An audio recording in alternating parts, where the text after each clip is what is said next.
Hey, this is Mike. Thank you so much for choosing this video.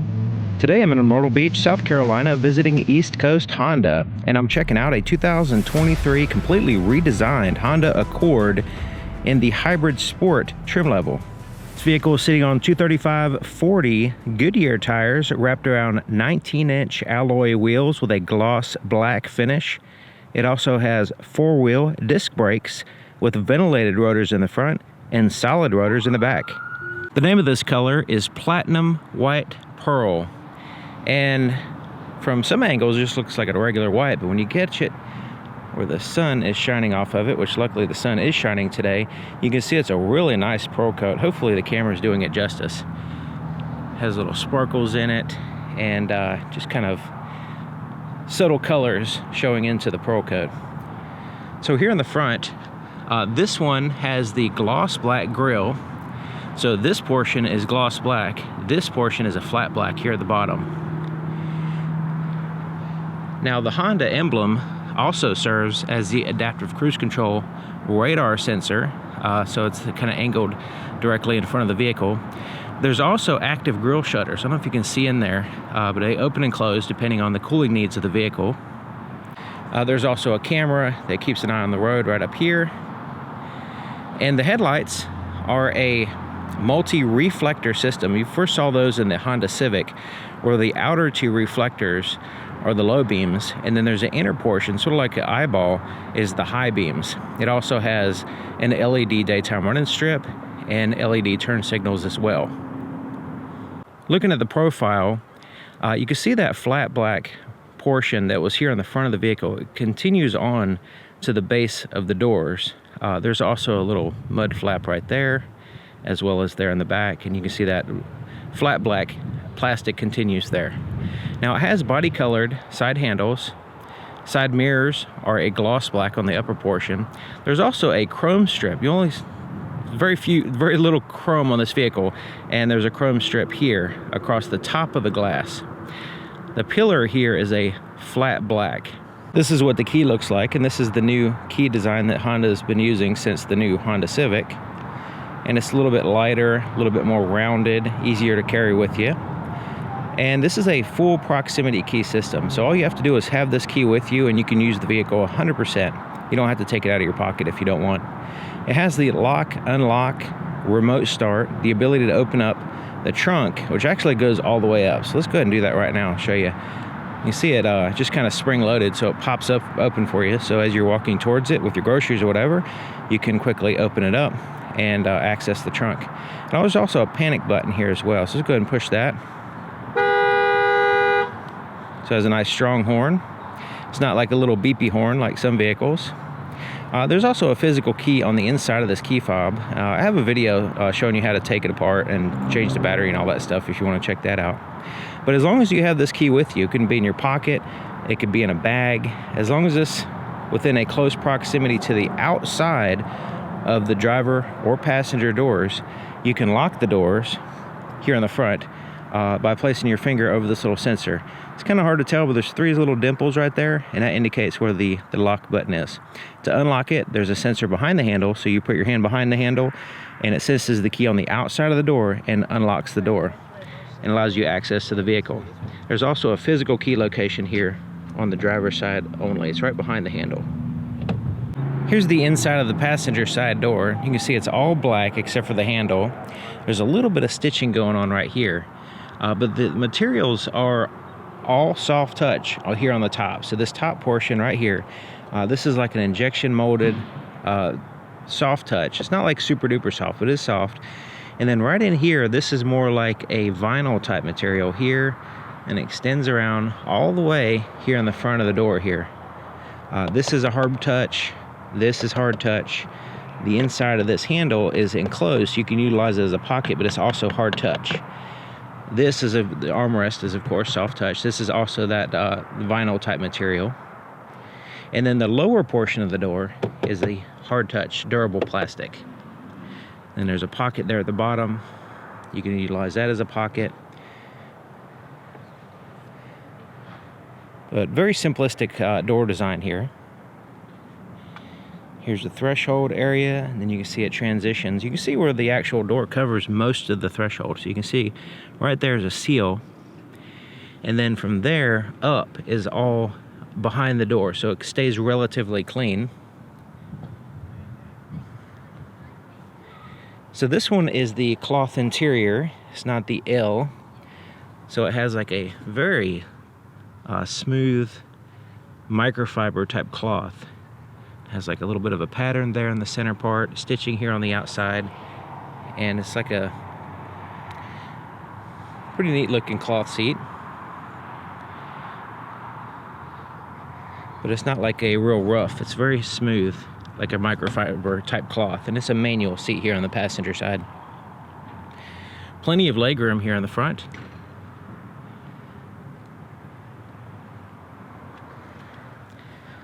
Glove compartment is locking, and it's smooth plastic on the inside. Pretty standard size. Then we have the like a more of that vinyl type material here with the stitching, and then a kind of like a rubbery soft, and an injection molded type dash, a non-reflective soft touch dash. But check out this grill area. You see the vents are kind of behind this kind of unique looking fence, grill, whatever you want to call it, but it looks pretty neat.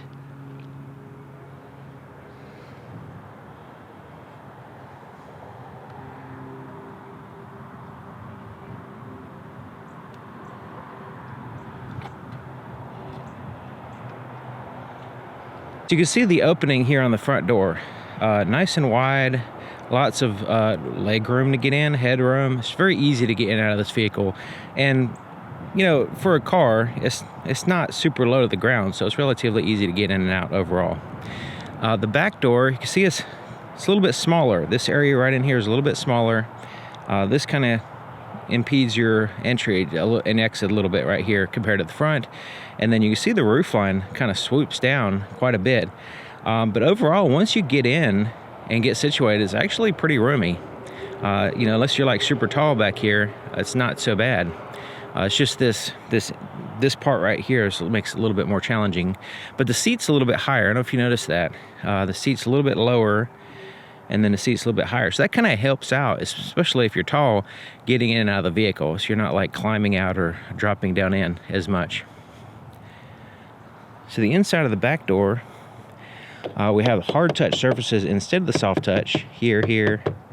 Pretty much everywhere except for the armrest. And the armrest, instead of having like that vinyl type material, it's kind of like a rubbery soft material, and it's almost completely hard touch everywhere else.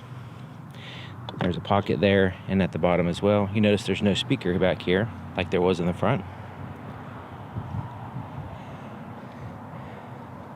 All right, so the back seat is basically a bench seat. It does have, of course, have the car seat attachments, and they're underneath this like flap right here. So you can move that back and access them, which is nice because the flap is not removable. Some vehicles have like these little covers you have to take off and then you lose them. So the flap just kind of gets out of the way, and you just kind of tuck it back in when you're done with it, and that way you don't lose it. They're easy to access the latch system, and there's no covers to contend with. So there's an armrest with cup holders here, and it folds up out of the way. So you can see it's basically just one solid bench seat. And now the back portion folds down in a 60-40 split to add to your cargo space in the trunk. But generally it's just a bench seat. A little bit of contouring there for the outer passengers. So you can see there is a pocket here on the back of this seat, but not on the driver's seat for some reason. And there's no vents here in the center. Kind of like a half of a hump there in the center as far as the floor hump. It's not super getting in the way as much as some vehicles, but it's still there, still an issue.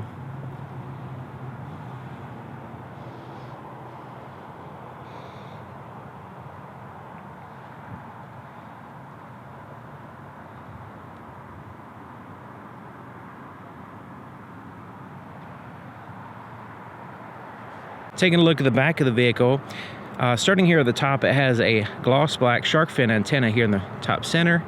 The third brake light is at the base of the glass right in here. It's an LED. All the exterior lights on this vehicle is LED, which is really nice. There's a deck lid spoiler in a gloss black, looking pretty cool.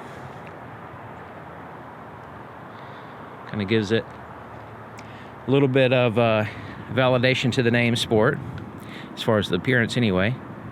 And then the taillights are LED, nice sharp LED, and they kind of extend from one side to the other, kind of a little gap in the middle where the emblem is, but look really nice, the taillights. The backup camera is, unfortunately, in my opinion, just kind of tacked on right here. It's not in the center position, it's not integrated into anything in the design of the vehicle. It's just kind of tacked on there like an aftermarket part, and I think they could have done a little bit better on that. Exhaust is well hidden under here, so there's no exhaust pipes popping out or anything like that. And we had the hybrid badging, the Sport. Opening up the trunk, you can of course use the key like I showed you, where it lifts it up, or there's a button right under here, and you just push that and it pops up just the same way, kind of springs up. You can see the button is right underneath that light, the tag light, and you can see where the backup camera is kind of tacked in over there. It has carpeting on the underside, and there's a handle here for help closing. And it extends up pretty good over the glass, so it kind of gets out of your way, which is nice. So the cargo space is very surprisingly huge. They did a good job, I think. So overall space here, there's bag holders here on the sides, and then you can see those pistons there. That's what's used to lift up the trunk. So it takes up a little bit less space than, say, some of the other designs. You can see these arms kind of extend down as you close the lid, so you will need to take that into account as far as, positioning your stuff back here. Also, there's no carpet under here, so you can see there's a lot of exposed metal, wires, and all kinds of stuff going on here. So you want to take that also into consideration as far as like putting your luggage in there. If you stack it up too high and it rubs against that metal, it could damage it, that kind of thing. Okay, so this floor lifts up, and there's a little bit of additional cargo space here in this styrofoam compartment, and there's a tire inflator kit. So there's no spare tire from the factory, so you want to keep that in mind. It's very important to know that. Now, you can take this out. You can actually, there's enough room to put a spare tire in here, so I would highly recommend doing that if you get this vehicle. You can keep the tire inflator kit, but also, add the spare tire, especially like if you have a flat tire on a weekend and you're out of town. It's just super inconvenient if you don't have a spare tire, versus having a spare tire, you can just put it on and keep going. So that's something that you have to know about. Okay, so the seats fold down in a 60-40 split fashion, and so you can add to your cargo space while still maintaining passenger space, or like having a car seat in place, not having to take it out, that kind of thing. The fuel door is here on the driver's side, and it's a locking fuel door. So when the vehicle is locked, it locks. When you unlock the vehicle, it also unlocks the fuel door. And it has a now pretty standard capless design. So you don't have to worry about taking a cap off and losing it or not putting it on too tight and the check engine light comes on. You just simply put the nozzle in, pump the gas, and you're good to go. It's very simple. And it uses regular gas. You don't have to have any premium or special gas or anything like that. To start it up, as long as you have the key inside the vehicle, you just press and hold the brake and push this button right here to start it up. Now, since it's a hybrid vehicle, the engine may not start. It may just do what it's doing now, where it activates everything and it tells you that it's ready right here. It says EV, ready to drive. So you can put it in gear and drive right now, but there's no engine running right this second. So you just want to keep that in mind. If you're not used to a hybrid system, when you get in and start it, you may not hear the engine running. Here's the floorboard in front of the driver's seat. Now you notice the floor mat hooks in place on this side. The passenger side doesn't have that, but the driver's side hooks it in the floor mat in place, so it keeps it straight and from sliding around on you. And it has these sporty raised rubber aluminum pedals, looking nice. Accelerator, brake pedal, and then the footrest, which is really nice over there. That's a absolute essential for me anyway, especially on a long trip. So there's a button here to release the trunk, but right back here is to lift the hood. So let's take a look under the hood. To open the hood, there's a latch a little bit to the left of center. So here's the center line right here. You just reach in, down, move it to the right, and then you lift up on the hood. So you can see there's the latch right there. And the hood is relatively light, so it's probably aluminum hood. I don't know for sure, but it feels relatively light. And then it does require a prop to hold it up. Now, there's the prop, and it swings up. There's actually two places to put it. The more just regular place where the arrow is pointing is that little rectangle. But there's an additional place down here, right there. This is a spot where you can lift the hood much higher than what you'd normally have it. So I'll use that spot. You can see how high that hood goes when you use that secondary spot. So this was really nice for accessing and seeing under the hood. So you can see there is insulation there under the hood. There's a little spot there that kind of channels air right here, and that lines up with this hole, this intake hole here. So you get basically get the cold air, flowing in there instead of, heated air around the engine. And there are some seals around the outside of the engine compartment, almost completely sealed up. So right here is a seal, and you can't really tell, but that is a seal right there, and it extends around the front and also across the back. But there is some gaps and stuff here. Now this helps out with airflow, but also cooling as well, and noise. So you have the ability to channel the air where you want it. It doesn't have any kind of whistling noise coming from the hood while you're driving, that kind of thing. And also kind of isolates the engine noise to the compartment more. Same thing with the insulation there on the firewall. That helps out with heat, keeping the heat from transferring into the cabin area, but also noise. Now the exhaust is here in the front. You can see the exhaust is flowing out. So that additional heat is not going to make it into the engine compartment, which being here, but it does add some heat right here next to the cooling components. So wherever you put the exhaust, it's like there's always some kind of, some kind of drawback, I guess, depending on where it's at, front, back, or whatever. So the battery is very easy to get to. Then you have a fuse box, easy to get to. And then you have some of your hybrid components here. Now the actual battery for the hybrid system, which is a separate battery, is actually underneath the rear seat.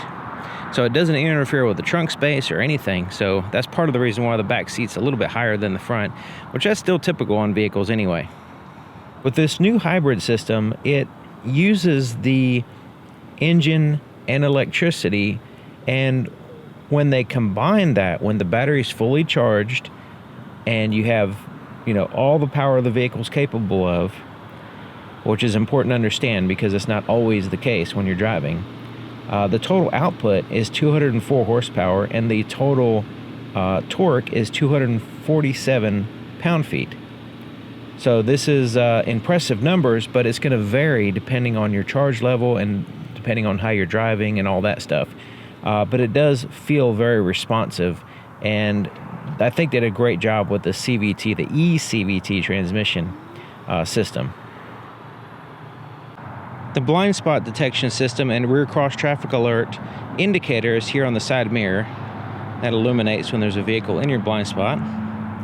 The inside of the driver's side door is just like the other side, except for it has a few more buttons. So it has the power windows here. The fronts here are automatic, one touch up and down. And it's a solid glass, no lamination. Door lock controls are here. Side mirrors are adjusted here. You just pick a side and adjust with that little pad. Now the driver's seat is a power seat. Unlike the passenger, it has the ability to raise, lower, tilt the back, and a two-way lumbar adjustment as well.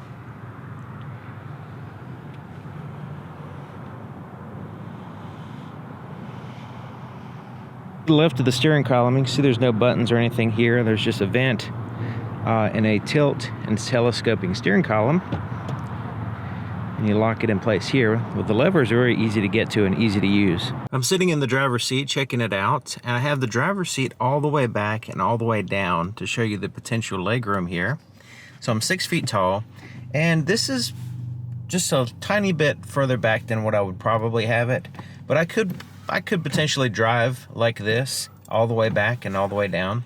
But you know, so if you're a little bit over 6 feet, then you might want to, you know, make sure you can fit in here and be comfortable, because it is a little bit limiting as far as like really tall people, I would think. This is what the steering wheel looks like, and it's a leather wrap steering wheel, and it has a pretty good feel to it, the good thickness, and it has a little bit of softness to it. It's not like super cushy soft, but it does have a little bit of softness there on the surface.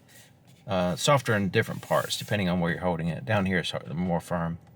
So you have the gloss black down here, and it does have these paddles here on the back. Those are actually for regen braking, but it's more like a, you know, engine braking.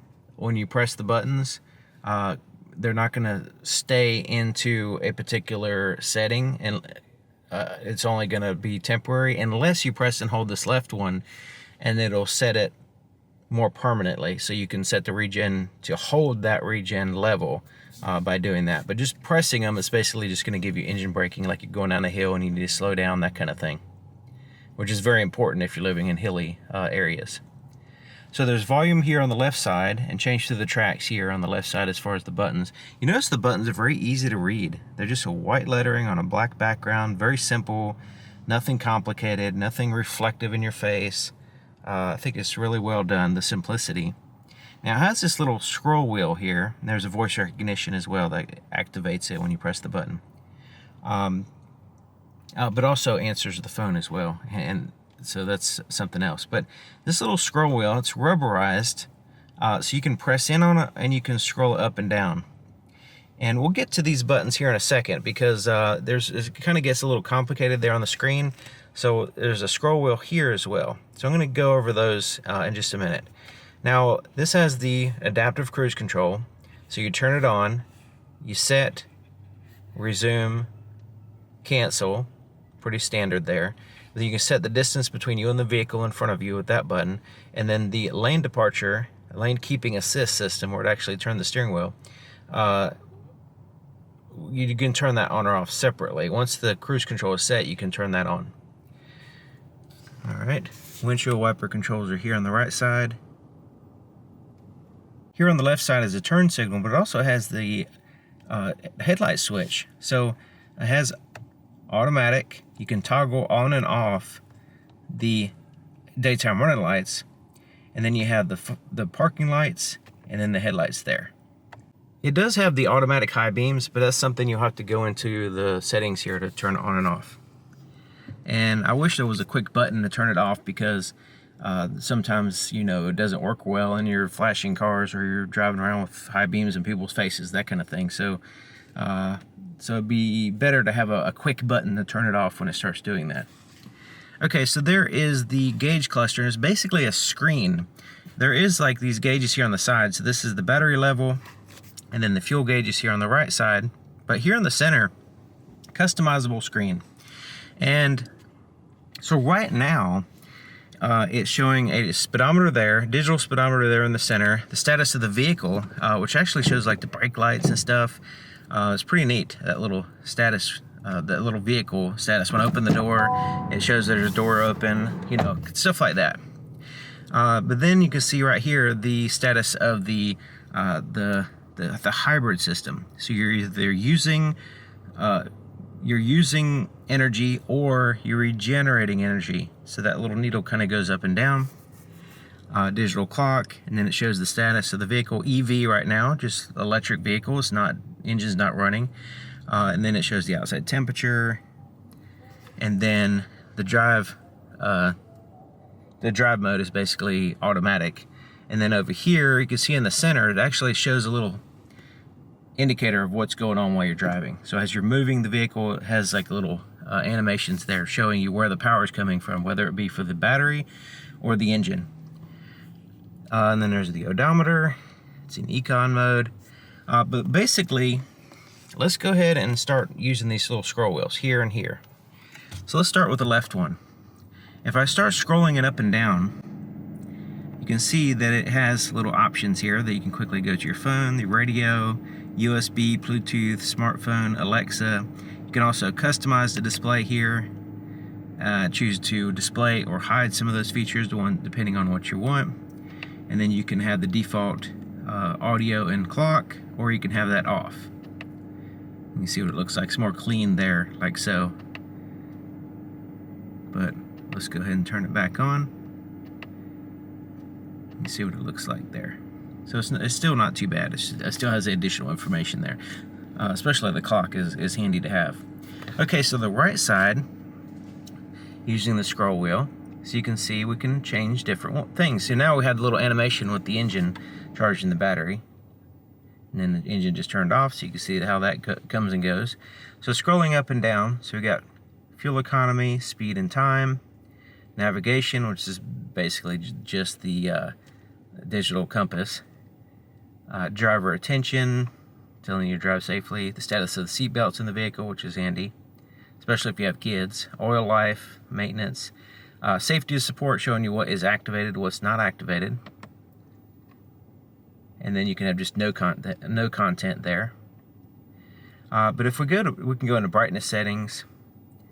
We can also turn off the stability. Okay, so this is the traction control. You only want to turn that off if you want to spin tires, so you want to keep that in mind.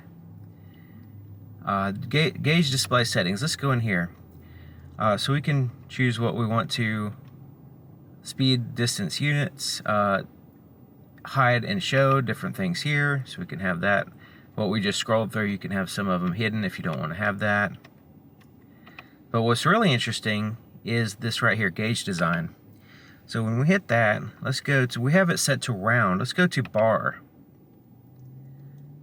Now let's go to round minimal. So you can see it just changes the look.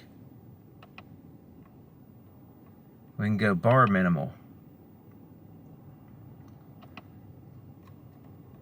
And then we can just go to minimal. So you can see it drastically changes the view here of the screen.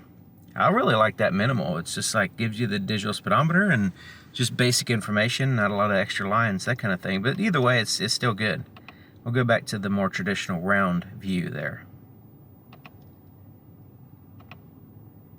So yeah, you basically use the little scroll wheels and then you press in to make selections.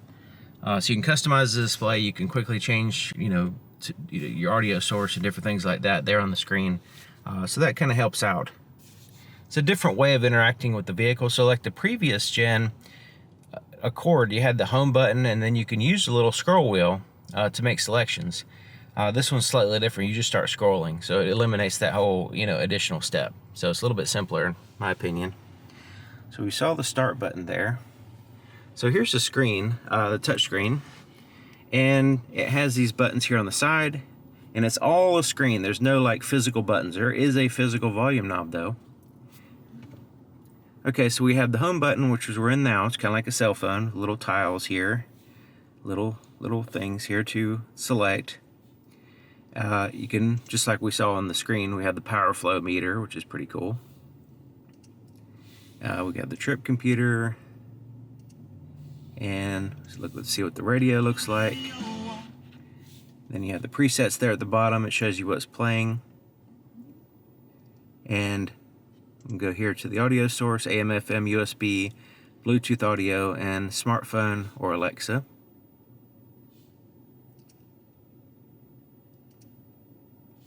There's quick access to the Bluetooth, smartphone projection, which is this is not the wireless, so when you hit that, you will need to connect to the USB port with your device. So Apple CarPlay, Android Auto, and this trim, you'll have to plug it in. Some of the higher trims have the wireless Android Auto, Apple CarPlay.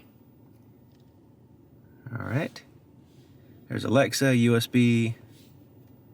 There's different settings here. You have the access to the clock here, which is cool. Sometimes time is of the essence. You want to keep an eye on that. Let's go to the all apps so we can select the ones we want. The ones we use all the time. The ones we don't use, we could just make them go away. Then you have the quick access button here for the Bluetooth, FM radio, smartphone projection, and then if you want to add more here, you can. But you notice this little sidebar here is up as well, and we kind of swipe through there. Kind of gives us additional information. Kind of like that power flow being there. That's pretty neat, and it gives us a range as well. So that's kind of a quick rundown. I'll probably do maybe a separate video kind of going in depth in this new screen system. But I want to do it with access to the new Android system that they have in the higher trims. So kind of like showing the comparisons, that kind of thing. Once I get a chance to do that, I have access to the vehicles, that'd be excellent. So the four-way flashers are here. And there's these vents that are behind this grille, here and here. And the ones, I noticed, the ones on the outside, or you can open and close them. These, you can't do that. Now, of course, you can just turn the fan off at a certain point. If you close them all, then it kind of takes away from the whole point of it. But yeah, you can just turn the fan off, I guess. So it's a dual zone climate control. Driver, passenger temperatures there, fan speeds there in the center. And I like the way as you turn the knobs, it gives you the temperatures there. And then right now they're synced. You can unsync them if you want. And you got your fan speed there, where you want the air to blow, front and rear defrosters, air conditioning, recirculate the air. Pretty basic, very simple, easy to understand, and visibly nice. You have everything backlit and illuminated to where you can see it easily and clear.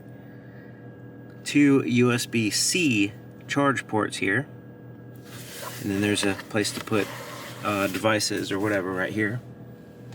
It goes in there quite a ways. Nice flat, simple surface. It is a like a rubberized floor, and you can take it out, clean it, put it back in. There's cup holders here, and they do have the little articulating arms to hold the cup or bottle in place so it's not wobbling around. I wish my Ridgeline had those. Take them for granted when you don't have them, then it's like, wow, I wish I had them right now. But yeah, the nice, and it has this little spot in the middle for, you know, handle mugs. But also, you know, utilizing this space for more than just cups. Here's the shifter, and it's relatively simple. I mean, it's the traditional style shifter. I was expecting the buttons, which I particularly prefer, because the shifter kind of gets in the way, and you know, it's really unnecessary. Reverse, put it in reverse there, and the backup camera pops up. And like I mentioned, that the backup camera location is not all that great. It's actually not in the center of the vehicle, so now we see more of one side of the vehicle than the other, so we have to have these guidelines to kind of help out. And you notice the guidelines, I don't know, they're active guidelines, but if the camera was in the center and it was a little bit higher up, you'll see less of the vehicle, more of the ground, and also it'll be in the center instead of just kind of off to one side. Now you do have different views here. It's a more linear view. This is a super wide view, which is very handy once you get to you know what you're looking at. Is basically you get to see behind you in both directions. This is just directly behind you, and then this is like a top-down view directly on the ground. But yeah, so there's you notice the resolution isn't all that great, but you can see fine. I mean, you can see what's behind you basically. And it's big too. The screen is big enough to where you can see it. Some vehicles have a little tiny screen and, you know, not big enough. But this is actually fine. I think as far as like the size of it, it's good. All right. And then there's the, you put it in neutral and then drive. So basic, real basic. So here's where you change the drive modes. So you can, it's pretty cool as you move it, has these pictures show up on the big screen and right here. So that's the Econ. Then you got normal, and then you got sport. And then individual. This is where you set up certain parameters. Go ahead and see what that looks like, so you can see. You can hit customize, and then you have the powertrain, steering, adaptive cruise control, and then the gauge. Change that to the sport look. So it kind of adds some more colors there. And then we already saw the normal. We'll keep it on sport. See adaptive cruise control. We can have it on econ or normal. Steering, sport or normal. Sport is a little bit stiffer steering. And in powertrain, you can have sport, normal, or econ. So you can kind of customize those different parameters. So when you put it on individual, it knows what you previously set up, and it sets it to that particular settings, the vehicle settings, basically. All right, so this button right here, so this will be EV. So you're telling the vehicle that you want EV. You just want to run off electricity. And when you do that, you're limited by how much electricity you have. So, if you just want to creep in like a parking lot or something like that, or just, move in maybe in a traffic jam or something like that, where you're not actually driving down the highway, you can force the vehicle to go into an EV mode. Now, once the battery is depleted, then it's not going to work, but you're just stating your preference basically with the E button. So it has electronic parking brake. Lift it up to engage it, and has a little light, and it does engage the rear wheels, and it's a red light. It kind of looks orange on camera. Hold the brake and push it down to release it, and then you have the brake hold feature, which will hold the brake for you when you come to a complete stop when that's activated. Here's the armrest, and it's very soft. Wow, that's nice. That's very comfortable. I like that. Pretty good size. I don't know if it's big enough to share with the passenger or not, but it's pretty good size. And that lifts up. It's kind of like there's a little button right here to release it. But it's not going to slap down on you. It's kind of spring-loaded up. And here's the compartment here. There is a 12-volt power supply. I'll show you that. Like a cigarette lighter type. And then there is a rubber floor there at the bottom. Nice. It's kind of like, no, it's hard plastic at the bottom. It looked like a rubber floor, but it's not. It'd be nice if the inside of this compartment was a brighter color so you can see a little bit better. Because the camera makes it look bright, but with my eyes, it's quite dark in there. Now, I don't see any place for wires. Yeah, right here on the right side. There it is. Here on the right side, there is a place for wires to go in and out of that compartment there. Rear view mirror is manual day and night mode. You do have tap lights, LEDs. You can turn on all the interior lights with this switch right here. So to the right is all interior lights. To the left is turn them all off. So even with the door open, they won't turn on. If you put it in this very center position right here is where they'll turn on when you open the door. Now the interior lights turn on. All right, and then there is these little ambient lights at night. Hopefully I'll be able to do a night video because there's a lot of little subtle things that you notice at night that not during the day. But anyways, there's little ambient lights in here as well. It does have a roadside assistance button, which will, you're able to call on an operator and they kind of help you out, that kind of thing. And then this is for the sunroof. We'll get to that in a minute. There's a place for shades. Put your shades in there. It's kind of rubbery soft on there, on the inside there. The visors have a cloth black, kind of rough cloth, unlike the seats, just like the headliner. Mirror and lights, nice soft LED lights, that's really nice. Has a little clip on the other side. It does extend out. Same thing on the other side as far as the visor. Okay, so the sunroof. Now the sunroof has a shade that covers 100% of the light. So we can open it up manually, just open it up there. And then there's a one-touch button. So the same button controls the tilt. So we're just gonna push up on the button, it tilts it up. We can push it forward to go down. We can pull back on the entire button to move it back. Pull it back again, nothing happens. So that's as far back as it goes.